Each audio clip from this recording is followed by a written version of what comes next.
श्री खाटू श्याम जी को भगवान कृष्ण का कलयुगी अवतार माना जाता है। राजस्थान के सीकर जिले में श्री खाटू श्याम जी का भव्य मंदिर स्थापित है, जहां दूर दूर से लोग उनके दर्शन करने आते हैं। आइए जानते हैं इसके पीछे की पौराणिक कथा। राजस्थान का खाटू श्याम मंदिर भारत के प्रसिद्ध मंदिरों में से एक है। भारत के अन्य राज्यों से भी लोग यहाँ अपनी मनोकामनाएं लेकर आते हैं। खाटू श्याम मंदिर के अस्तित्व में आने के पीछे एक बहुत ही रोचक कथा है। खाटू श्याम असल में भीम के पोते और घटोत्कच के बेटे बर्बरीक हैं।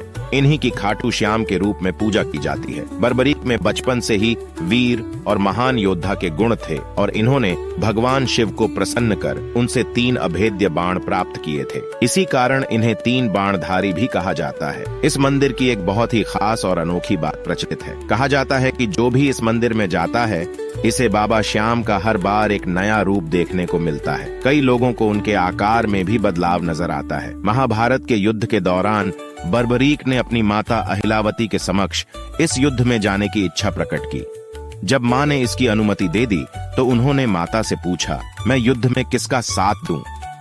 इस प्रश्न पर माता ने विचार किया कि कौरवों के साथ तो विशाल सेना, स्वयं भीष्म पितामह, गुरु द्रोण, कृपाचार्य, अंगराज कर्ण जैसे महारथी हैं। इनके सामने पांडव अवश्य ही हार जाएंगे।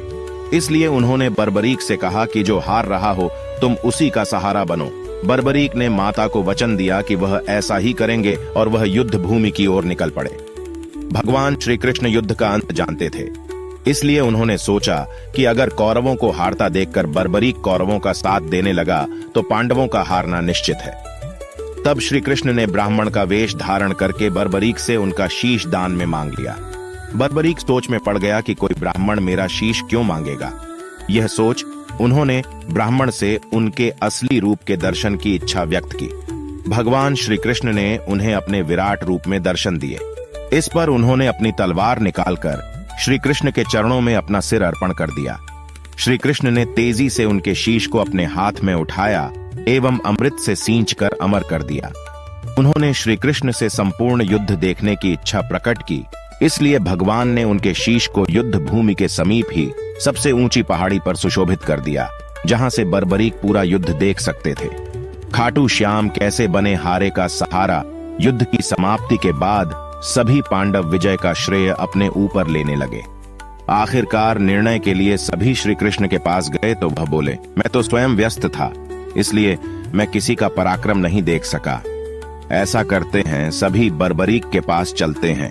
वहां पहुंचकर भगवान श्री कृष्ण ने उनसे पांडवों के पराक्रम के बारे में पूछा तो बर्बरीक के शीश ने उत्तर दिया, भगवान युद्ध में आपका सुदर्शन चक्र नाच रहा था और जगदम्बा लहू का पान कर रही थी। मुझे तो ये लोग कहीं भी नजर नहीं आए। बर्बरीक का उत्तर सुन सभी की नजरें नीचे झुक गईं। तब श्री कृष्ण ने उनसे प्रसन्न होकर इनका नाम श्याम रख दिया। अपनी कलाएं एवं अपनी शक्तियां प्रदान करते हुए भगवान श्री कृष्ण ने कहा कि बर्बरीक, धरती पर तुमसे बड़ा दानी न तो कोई हुआ है और न ही होगा।